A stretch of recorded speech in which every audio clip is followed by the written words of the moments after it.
Assalamu alaikum. Урматтуу ички кызыккан бир туугандар. Жакшы кабар бар биздин Рейнекенч чарбасында момундай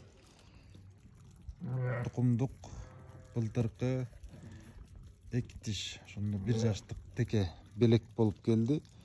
Биздин досубуздан Ринат деген досубуз бар. Саргамыш айылынан, Ак Суу району Саргамыш айылынан Ринат деген досубуз мына момундай чет элдик тукумдагы теке берди. Биз дагы өзүбүз эчки багабыз. Тажикстандан текелерин алып келип баргындаштырып жүрчү элек. Биздикилерге мына момундай 90 сантиметрден бийик 2 тиш текечер келди. Кудай буйруса мына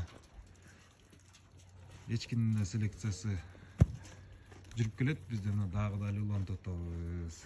Кандай дейсиздер? Бай уруп коюңуздарчы могу текеге. 1 жаштык теке. Сөйүктүү, узун, келбеттүү. Эмне деген баа бересиздер?